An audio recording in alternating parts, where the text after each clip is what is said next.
शरीर के भीतर ऑक्सीजन की मात्रा बढ़ती है तो शरीर के भीतर छिपी हुई जो विद्युत की शक्ति है, जो बॉडी इलेक्ट्रिक है, वो भी सजग हो जाता है। शायद आपको पता ना हो कि शरीर के भीतर कितनी विद्युत की शक्ति का कितना बड़ा वर्तुल है। हम सारे के सारे लोग उसी विद्युत से जीते हैं, वही हमारी ऊर्जा, वही हमारी एनर्जी। कार में ही बैटरी नहीं लगी होती, हमारे भीतर भी विद्युत की बैटरियां हैं। हमारा शरीर भी विद्युत का एक वर्तुल है और कभी कभी वर्तुल टूट जाता है तो बड़ी कठिनाई होती है। अभी पीछे स्वीडन में एक महिला के शरीर के वर्तुल का टूटना हो गया, किसी चोट में, दुर्घटना में उसके शरीर की विद्युत की धारा टूट गई। फिर उस स्त्री को छूना मुश्किल हो गया, जो भी उसे स्पर्श करेगा उसे शाप लगेगा। उस स्त्री से प्रेम करना बहुत मुश्किल बात हो गई, उसे प्रेमी मिलना मुश्किल हो गया, क्योंकि उसे छूना और शाप लगना।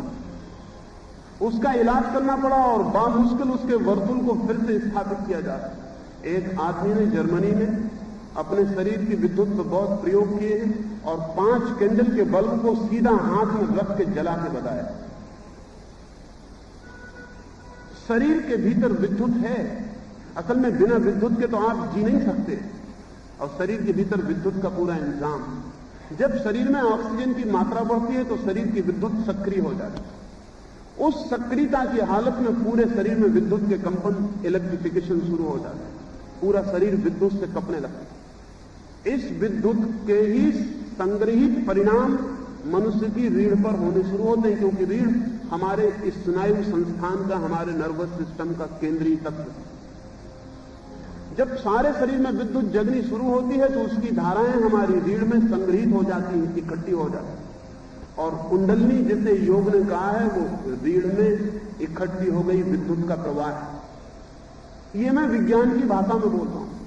कुंडलनी धर्म की भाषा थी, योग की भाषा थी। वैज्ञानिक कहता है कुंडलनी कहां है, और आपकी पूरी की पूरी रीढ़ को भी काट डाला जाए तो कुंडलनी कहीं मिलती नहीं। ये वैसे ही नासमझी की बात है कि जैसे कोई इस बल्ब को फोड़ दे और कहे कि विद्युत कहां है। बल्ब को फोड़ने से मिलती नहीं। कोई बिजली के तार को काट काट कर टुकड़े टुकड़े कर दे और कहे कि विद्युत कहां है, क्योंकि विद्युत तार के टुकड़े टुकड़े करने से मिलती नहीं। आज तक विद्युत किसी ने देखी नहीं, सिर्फ विद्युत के परिणाम देखे। कोई बड़े से बड़े वैज्ञानिक ने भी विद्युत को अब तक देखा नहीं है, और भविष्य में भी कभी विद्युत देखी नहीं जा सकेगी।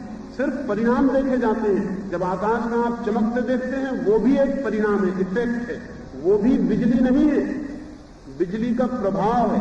और जब बल्ब में जलते देखते हैं तब भी बिजली नहीं है, वो भी बिजली का प्रभाव है। और जब इस माइक से आवाज आप तक पहुंच रही तब भी बिजली सीधी नहीं है, ये भी प्रभाव है। हम सिर्फ प्रभावों को जानते हैं, वस्तुओं को नहीं जानते। वस्तुओं का मूल अर्थ सदा ही अदृश्य रह जाता है। अब तक बिजली किसी ने नहीं देखी, बिजली